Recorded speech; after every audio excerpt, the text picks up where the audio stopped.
Good evening. Welcome to Rhythm and Blues, Preservation Society, Monday Music Spotlight. I'm your host, President and CEO, Perry Thompson. Tonight, I'll be interviewing singer-songwriter Miss Kimberly Brewer. All right, so let's get on here right now. Hey, Miss Ray, how you doing? Let me get me some. Kimberly Brewer.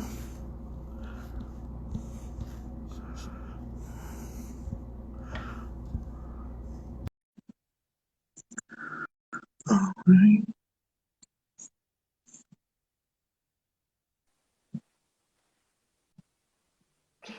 Hey, Miss Brewer, how you doing? How are you? I'm great. How's everything going? Good. I can hardly Great. hear you. Let me see. Can you ready to, can you hear me? Oh, I can now. Okay, great. Thank you for being on our Monday Media Spotlight Mother's Day edition. My pleasure. Thanks for having me. I know you're a dog mom, so where's little Crusher at? Where's he at? He'll probably be down here in a second. He's upstairs taking a nap right now. Cool, cool. Now let's go back to the beginning, where you're from and where your love of music came from. Okay. Well, I'm originally from Hackensack, New Jersey. Oh, you're from the East Coast. Yeah, I'm from the East Coast. Okay. Absolutely. Hackensack, it's a real place. Yes, it is. Yeah. Let me see. Something's going on. Okay. Yeah, and well, I guess I started, like most African Americans in church, church, and then elementary school. I started singing. I sang my first solo, and Right. basically, I went to Morgan State University, and Okay. Shenandoah College and Conservatory of Music. And when I Yeah. was at Morgan, I had the opportunity to come out here to California, and I was here, I guess, for maybe about a year, and I got the opportunity to sing background for Mickey Howard. And Wow. yeah, that What started year was that? my career. Yeah, a friend of mine told me that she was having auditions, and so I got it. And then while I was on a break from singing with Mickey, I was walking down the street, and this guy pulled up behind me, and he starts beeping his horn. He's driving this white Rolls Royce, and he said, Hmm. Lisa. I was like, no, I think you're mistaking me for someone else. And it turns out he worked for Stevie Wonder, and he asked me if I sang, and I said, yeah, I sang. And so he told me that Steve was having auditions, and I went and auditioned for him, and that's how my whole ball started rolling. Wow. So what year, when did you start touring with Mickey? And when did you start, what year was that with Mickey? What year was that with Stevie? Lord, it, you know what? I guess with Mickey, it must have been like maybe 1987, something like Okay. that. Uh-huh. And then I was with her for about a year, and then I Okay. did with Steve. And so I've been on and off with him for many years, and I sang background with Earth, Wind, and Fire, and Julio Iglesias, and Kevon Edmonds, and just a few different. Okay. So let's start with Stevie first. Now, Okay. what was that like touring with, the legend, the genius? What was that like? Yeah, just amazing. That's my education. That's all the education that I needed as far as music goes, because, from top to bottom, it was like a just the best learning experience that I could have ever imagined. And Right. everybody in his camp was just amazing. And I was the baby at that time, and so they just all showed me the ropes and threw me out on stage after a couple of times being able to watch his show. It was like, okay, it's now or never. Wow. Mhm. So do you have like a memorable moment on tour with Stevie? Oh my goodness. Now let's see. Well, it was actually my during one of my first shows with him. It Mm. was my birthday, and nobody had acknowledged my birthday or anything. And so, at one point during the show, everybody just grabs. I don't know where the silly string came from, but I'm standing there singing, and all of a sudden they're spraying me with silly string back when silly string was legal. Oh yeah. Yeah, and he started singing "Happy Birthday" to me, and everybody joined in. Okay. Wow. And Now also at the White, you sorry, I was able to go with no, him to the okay. White House 2 times, once for the Clinton administration and once with the Barack Obama administration. So Right. yeah, and I was able to Wow. take my parents. So, that was just an amazing thing to me. Wow. Hmm.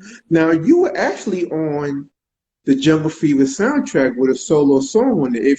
If she breaks your heart, am I Yes, correct? yes, absolutely, absolutely. Yeah, that was. I played that song all the time. I love that song. Well, thank Serious. you. It was such a pleasure to do and just an honor to even be asked. Now Mhm. after that, I mean, were you working on a solo album during that time, or what happened after the Jungle Fever soundtrack? No, you know what? I was just happy singing background and just, doing what I did and still learning and making money and paying my rent. Okay. So yeah, I was a background singer for many, many years. And Okay. I love to do that actually. It was my job, but I was like, wow, I'm doing this and I get paid to do it. So it was just, an amazing experience. Wow. Now, when did you start touring Earth, Wind, and Fire? Oh goodness. Well, I was on a break with Steve, and I Robert Brookins. He passed away a few years Oh ago. yeah, Robert Brooker. He had that song "Come to Me." Yeah, yeah, Robert. I He remember him. was amazing. He was a really good friend of mine, and he Right. Oh wow. yeah, and he asked if I wanted to go on the road with Earth, Wind, and Fire. I was like, "But yeah." Right. And so I did that for a couple of years, and they were just amazing as well. Everybody was just so sweet, and just it was a great experience with them as well. Wow. Mhm. Were you on any other albums singing background? No, but I did live at Montreux with them. I wasn't on Okay. the album, but it was like a live concert. Live album. Right. Mhm. Okay. Wow. So at the Earth and the Fire, who else? I mean, who else did have you worked with? You worked with some major hitters. Yeah, well, before Earth, Wind, and Fire, I sang with Julio Iglesias for about 2 years, and Wow. that was Legend. yep, that was an experience. And then I sang with Kevon Edmonds for a couple of years as well. Okay, after seven. Hmm. Wow. Well, not Now, actually with After Seven, it was for his solo projects. so a solo. Yeah. Okay. Wow. Now, from all the artists you've worked with, I mean, what did you what did you learn from each artist? Oh, I guess, well, really, just to have a great work ethic because you have Right. to do the work. You have to get out there and do it. You have to practice your craft and just do it. Right. Be in the moment and just stay present and do what's required. As an artist, you just have to keep going. Hmm. Right. I mean, because what's your vocal range? You like a second soprano, first soprano? Really, and this is where my education came in with Steve because there was at some points like a rotation of singers. So whoever would have to leave, I would jump in and do whatever, was required. So I was singing soprano, alto, a little bit of tenor. I studied classical music, and Right. with that, you basically sing whatever you have to sing. And Yeah. I'm I, I, fortunate. I same here. Same Yeah. here. I went to music school as well, so I understand what you're talking about. Hmm. Yeah, so I got in where where I could fit in as far as, the notes and the parts that I needed to sing. When something was missing, I was like a heat-seeking missile just to, get that part done so that the harmony would stay intact. Okay. Hmm. What was the first song you ever, because you're also a songwriter, so when did you start writing songs? Ooh, I started writing songs probably when I was maybe 11, 12, something like that. Yeah. Okay. Hmm. Wow. Okay. Now, so since then to now, you've been just do basically background, but um, what is it? The now you working? I know you've done some recording on your own for solo stuff on your own, I have. but do you prefer to be a background, or are you trying to work now to doing your own solo career as well? Well, I do love to do background, and I wasn't just doing it to pay my rent. I really just love to do that. But now I'm working on another project of my own, just, as a solo artist. And, with writing too, I'm still writing and producing and things like that. But I love to be in the studio, and Wow. I love to Well, be on the when was your first time actually being in the studio? Who was it with? um. Let's see. It was with Mickey Howard, actually, Mickey Howard. Okay. Hmm. Wow. And then my second would be with Mr. Wonder. Okay. Hmm. Wow. What was that like? Just being in the studio with those two great legends. I mean, whoa, I know. Wow. Really, with Mickey, I love Mickey Howard. I just loved her voice, Same here. style, Same here. presence. She's just so beautiful, and she's just such a beautiful woman. Period. And I loved being with her and watching her. And Mickey was definitely a student of Miss Aretha Franklin, and so I Mm. loved to watch her and listen to her. Just have everything just flow through her. But with Steve, it was being in the studio with him. That was a whole different school, and you were in school, in the studio with him, because he would, when he was producing, everything had to be perfect, pretty much. Yeah. Yeah, and just working with him, it's just an amazing thing to do. And then at some point, like we wrote a song for Mesa Leak, and Mesa's Oh, Mesa. Yes. Yes. Mesa. I love her voice. She's a very good friend of mine. And Okay. we wrote a song for Mesa, and it was so funny because she sang her part, then her, Steve, and myself did the backgrounds to that song. So it was just a great time. It's always great. Wow. Yeah, Yeah, but she also sang with Stevie Wonder as well, right? yeah, absolutely. Okay. Yep. Wow. Yeah, I met Wow. Mesa at Morgan State. Oh, you met him? Really? Yeah, we Okay. were at Morgan State Choir. Wow. Now, what was that experience like, at Morgan State? What was that like, because to being around that collegiate Yeah, musical, but what was that like? that was awesome too. Now that was the first time that I actually went on tour, as Okay. a singer with the choir. Dr. Nathan Carter, he was just such an amazing man, just full of just strength and energy and knowledge. He was a wealth of knowledge, and it was just an awesome experience. Wow. Mhm.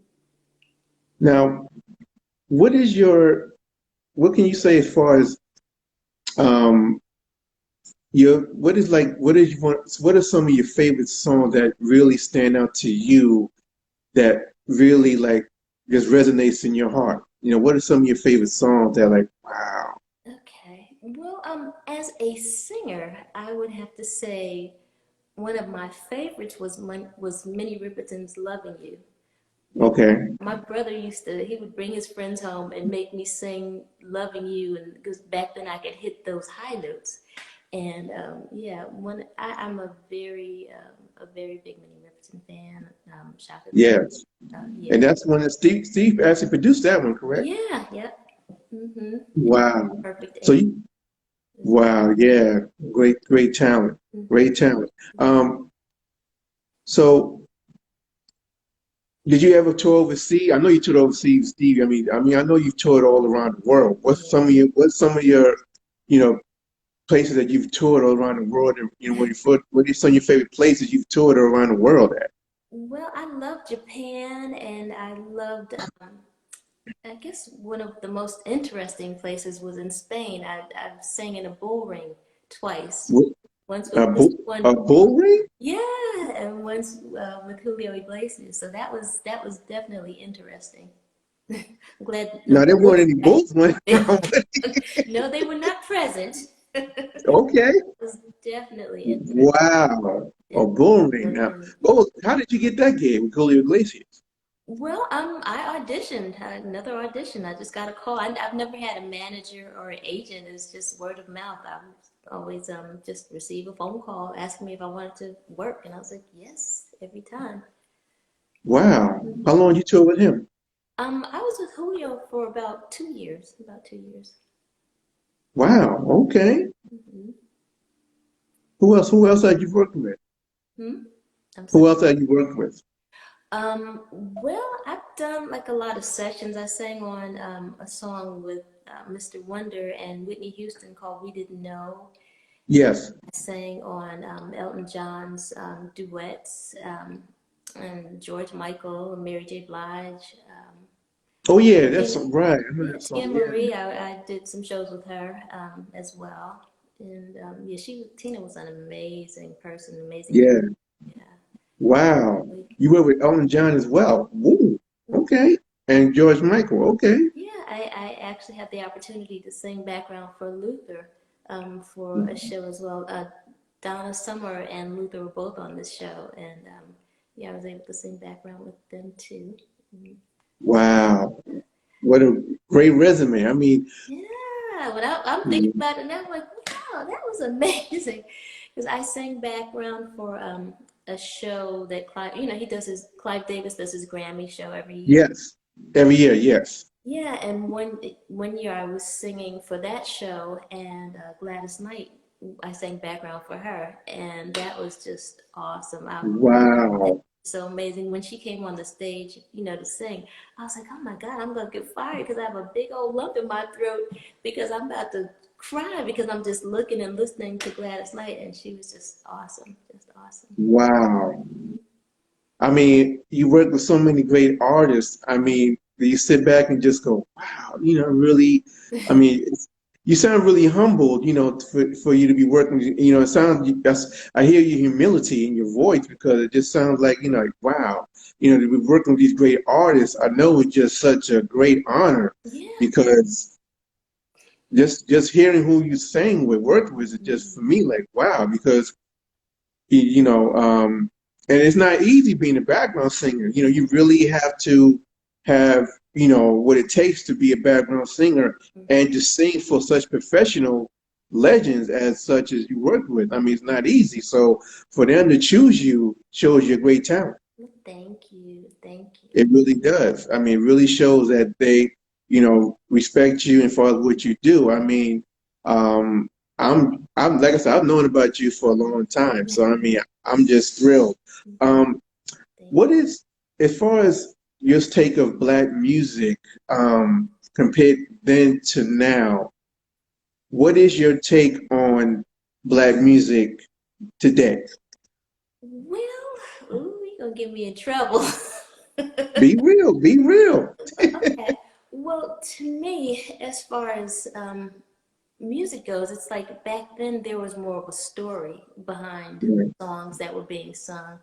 And, with love stories and just stories in general, it, there were stories, and you were listening and tuned in from top to bottom, throughout the whole, from the ebbs and the flows, beginning to the end, and just, it was something that not only the way that the person sang, but the story that they were telling Mhm. kept you engaged.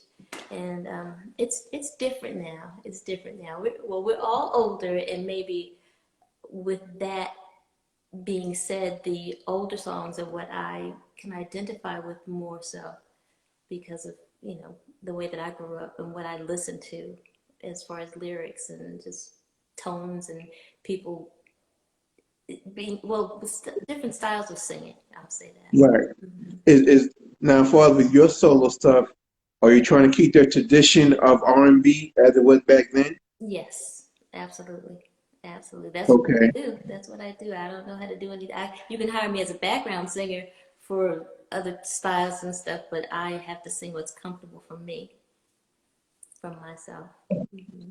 Understood. Wow. Now, because how just you, because I know your single doing pretty well. I mean, I know it was a great song. I like it. Thank you, thank you. Yeah, I really, I think I posted yeah, I think I did post about your new Good. song a while ago. I did.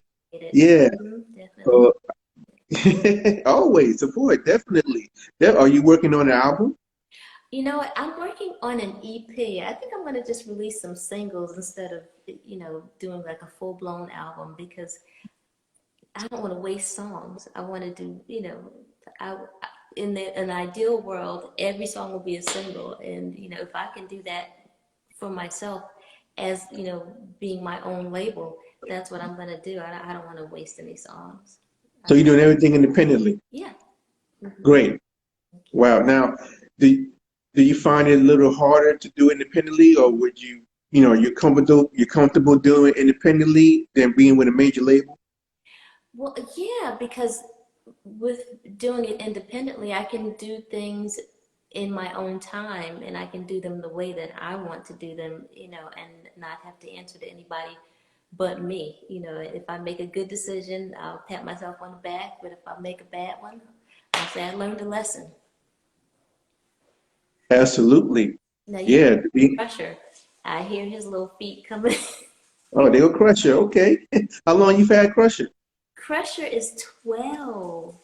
Crusher is Wow. 12. He doesn't look like he's 12. No, he doesn't act like it either. Wow. So, You want to see him? yeah, sure. Come here, man. Okay. Say hi. Sure. Say hello. He's a good boy. Okay. I'll just let Now, him out with me for a second. now, I know the love you have for Crusher. Before being a pet mom, what is that? What is that like? Because I know, that your love for Crusher. I mean, I see it up. You post your pages for your love for Crusher. Crusher's my little buddy. That's my little buddy, and he's my friend. When I come in the door, he's always happy to see me. And yeah, I am a dog mom, and I love him. I guess like I would a child. I don't have any children, so Right. this is my experience. I'm a great aunt. Okay. Wow. Being that we're celebrating mothers, can you remember a memorable Mother's Day that you've had with your mother? Oh, Lord, see. Ooh. You know what? I've had many amazing Mother's Days with my mom. My mom passed away in 2019. Oh, wow. Yes. Mom. Yeah. So, I was happy. I don't even know what to say right now. Yeah, it was kind of rough, because me and a few of my other relatives, we all lost our moms in 2019. My cousin is on here now, and yeah, it was just this Mother's Day, I hung out with my sisters and Okay. my sister, and we just talked about Yeah. things from Yeah. My mother passed in 2009, so I feel you. yeah. I feel you. Okay. Yeah. Yeah, I feel you. You Your don't know sister. what it is to be in that club until you're in it, and it's like, Yes. Lord. Absolutely. Yeah. Absolutely. You mentioned doesn't one of your sisters sing as well? Well, she doesn't sing professionally, but she does sing. Okay. I hope you're not talking about Shirley Brewer, because people Mm, either thought Shirley was my mom or they thought she was my sister. Shirley, she used to sing background for for Mr. Wonder as well. And okay. people for a while they thought that she was my mom or my sister. And I'm like, no, we're not related. We just have the same last name. Oh, okay. Okay. I thought you said okay. Oh, you got the same last name. Oh, okay. All right. Mm-hmm. Wow. Okay. Well, all right. I thought you're my bad. That's okay. No problem. No problem. Now, you said you're working now. Are you working on any videos for your songs as well? Are you just going to release sing songs, or are you going to be doing a video for your song as well? Well, I probably will be doing a video for my next single. It's called "I Really Love You," and it was written by myself, Greg Curtis, and Byron Miller. And Okay.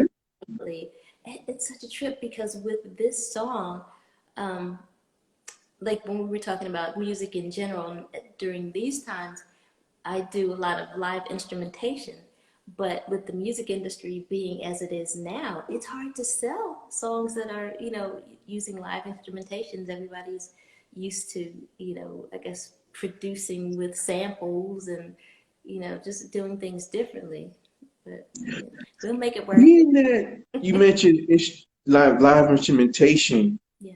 and being that the way it is now with synthesizers, do you prefer to work with live instrumentation or the use of synthesizer music? I mean, what do you prefer? I like live. I like live, and if I have to, I'll do like a combination of things. But the foundation has got to be live. Okay. So your songs will be all live instrumentation. All your music will be live instrumentation. Well, yeah, that's my school. Wow.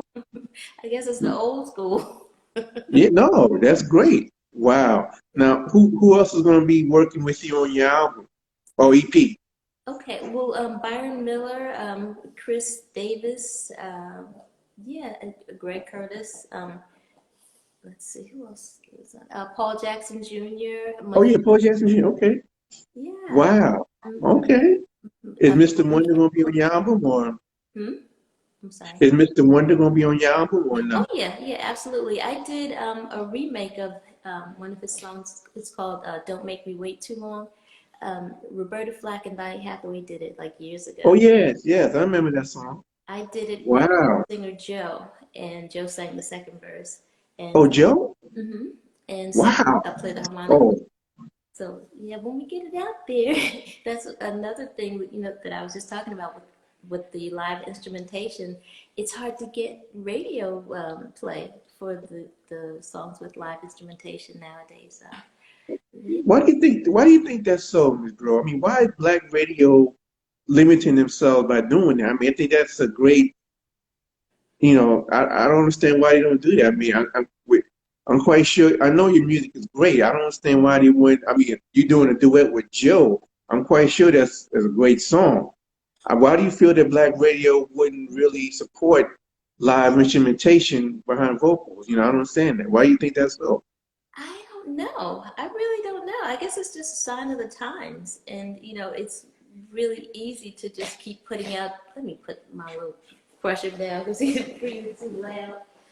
But yeah, it's a sign of the time because really it's like a lot of cookie cutter things, a lot of cookie cutter music now. And I guess with labels, it's like, okay, if this one is selling, we're gonna do another one just like that one, and we're gonna find another artist just like that one, and so for R&B, it's kind of a hard way to go right now. But I'm gonna just keep doing what I'm doing. Yeah, they try to pigeonhole you, and that's unfortunate. Mm-hmm. Did they try to do that with you? Well, I guess, yeah. I guess pretty much, yeah. That's what's happening with people just wanting the same thing, the same type of music and the same sounds. But that's not what I do. So, no, I don't do You it. have your own voice. I understand. I mean, and they do that so quite often, particularly with female artists. They want female to sound like this. I know Mickey went through that. She told her story about that, how they wanted her to sound like Whitney. She's like, Yeah, I'm not Whitney, I'm Mickey. yeah, And absolutely. and that's unfortunate that, record labels, A&Rs really want to make someone who they're not. And Hmm. that's really, to me, that's stifling the artist. Absolutely, absolutely. It stifles the artist. It stifles your creativity because they don't want what you do. They want you to sound just like the one that's making a bunch of money for Right, them. Hmm. right. They want to have the same producers as them and the Yep. same sound. Hmm. And then it's kind of like you're not being who you are, and that's unfortunate. Yeah. So that's good that you're doing your own thing independently. You have your own sound, Thank and trust me, radio's gonna play you. I mean, they can't deny talent. When you're talented, I mean, they can't deny talent. you. Thank you. Thank you. That's how it was back in the days. I mean, with, with black radio back in the day, they played everybody. Yeah. And like you said, now they kind of like playing a certain type of style, Hmm. and that kind of like diminishes from the others who want their music out there. So Hmm. I, I have nothing but support from you. You will prevail. I know you will. I mean, your music will speak for itself. I know it will. Thank you. I appreciate I that. know it will. Who's some of the artists that you would like to work with that you never worked with before? Let's see. Um, that's a really good question. Kim. I like Kim. I think that, Okay. yeah, he's someone that I would definitely like to work with. Yeah, I like him. Yeah, Hmm. yeah, I like the style. Yeah, absolutely. Yeah. Um, Are you going to be now? I know Mr. Wonder has a new album coming out. Are you going to be on his new album? I am. I am. I already did 2 songs. Wow. Okay. And That's great. the It's a, lyrics now, I'm hoping that my lyrics do actually make the the cut as well. okay. That's great. I mean, I know you still had that close relationship, and that's great. Yeah. I mean, it's always good to you keep those relationships in the music industry. I mean, you don't want to burn any bridges, because you really don't. I mean, you really want to keep a good relationship. Mhm. Even if y'all part ways, Mhm. you still want it to be amicable. You still want it to end, in a positive way. Yeah, You yeah. know, The door open. You leave the door open and don't leave a bad taste in anybody's mouth. right. Hmm. Exactly. So, your reputation speaks for itself. I mean, the artists you've worked with, I mean, it speaks for itself. I mean, your resume, I'm very impressed with your resume. Like, wow. Like I said, I know about you since Jungle Fever, back then. Okay. I was like, wow. When I saw that, you supported me and you wore the mask, like, wow, I was really honored. Like, wow, Kimberly Brewer, so I've been a fan of yours for years. So this is an honor for me to interview you. Um, Ms. Brewer, why is it so important for us to preserve Black music? Why is it so important to you? Well, it's important to me because we need to recognize where we've been and where we're going, and it would be ideal to be able to merge the two and just to continue what it will continue with the foundation that has already been laid before us. And we need to recognize who paved the path for us, as musicians, as R&B musicians, as Black musicians, period. We need to recognize those that laid the foundation for us. Absolutely, absolutely. Uh, can you name three? Oh, Lord. No, Okay. just three pivotal moments in your music career that really stand out to you. That like, wow, that really just stand out to you. Three moments in your music career Okay. that really stand out to you. Okay, I guess, well, 2 of them were at the White House. One was Right. with the Clinton administration, and the second was with the Obama administration, and also performing at the Apollo, with Mr. Wonder. Those were just Wow. amazing times because, you grow up, well, I grew up watching Showtime at the Apollo, and then to actually be on that stage singing, that was just, it was like a dream come true for me. Wow. So what was it like meeting President Clinton and President Obama? You know, it was just, it was surreal, you know, come from my humble beginnings to being able to shake hands with the presidents and their wives. That was just, like surreal. It's just something that I never in my wildest dreams thought would ever happen. Me being at the White House and then being able to take my parents, it was just, I felt like, okay, if I die right now, I would be fine because I took my parents to the White House and they actually met the president. Wow. Mhm. Wow, that's great. I mean, they have. I mean, and I know you have pictures. Yes, absolutely. Absolutely. But with Wow. President Clinton, by the time because there was a reception and I had to, shake hands and stuff. And by the time Right. he had gone to bed, and I was like, oh, I didn't get a chance to take a picture. And his assistant went upstairs and got him. He was already in bed. He got up, put his tux back on, and came downstairs and took a picture with me and my parents. So Wow. will forever be in debt, to him for doing that. So President Clinton got out of his pajamas and Yeah. came down with his tux. Yes. Yes. Wow. Now, wow, that's something. I mean, that's a story right there. Yeah, he did. He did. For the president to come down, wow, Yep. Yeah. that's really something. Wow, that's a great story. That's a great story. Thank you. That's a great story. What was it like meeting the first lady, Michelle Obama? You know what? I think I stuttered through just trying to say hello because I was in awe of her, and she gave me a hug and I was like, oh my God. amazing, just amazing. Wow. Mhm. Wow, that's great. Are you going? Is there any possibility you're going to be performing at the White House again with President Joe Biden? You know what? I have no idea, but if I was asked, I would definitely be there. Okay. Yep, absolutely. Wow, that's great. So your EP. So you're working on your EP. Yeah. Are you touring now as well? No, I'm not. I have a couple of things that are going to be amazing. I can't say anything right now, but I will let you know after everything is signed off on. But yeah, Okay. I just have some amazing things coming up, and I'm so excited, and I can't wait until I can actually talk about them. But Right. mhm. So because you don't really you spoke before that you still really have no manager. You run everything yourself. Yeah, I do everything myself. I do Okay. my business. That's all me. Wow. Do you find it a little challenging or is it easy for you to do? Oh no, it's not easy. It's not easy. I have attorneys, but yeah. So yeah, I'm terrible as far as business goes.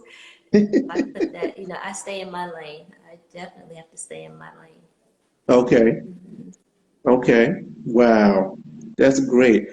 Miss Brewer, why is it, can you speak as far as what we're doing in Rhythm and Blues Preservation Society as far as our part in preserving the culture of Black music? Oh, I'm sorry. Was that a question? Yes. Can you repeat it? I was asking, can you speak about what we're doing for the Rhythm and Blues Preservation Society in preserving the culture of Black music, as far as what you see, what we're trying to do?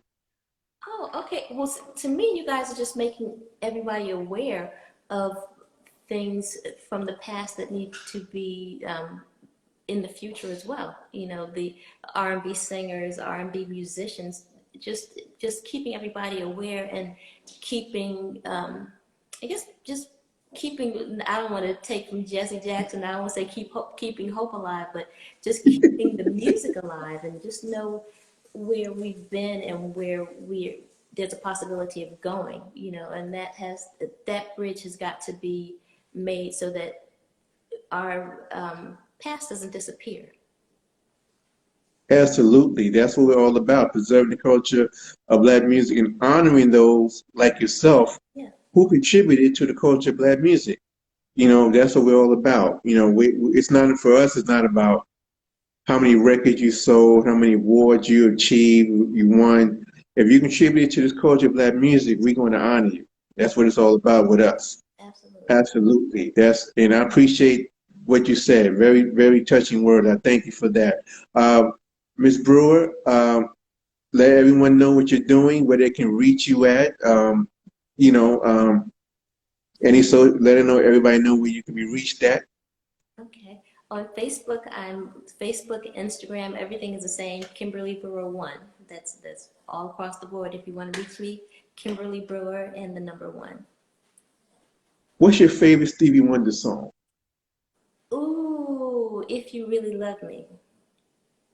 Really? Yes, yes. I remember singing that as a little girl, and I believe Sarita sang back Yes.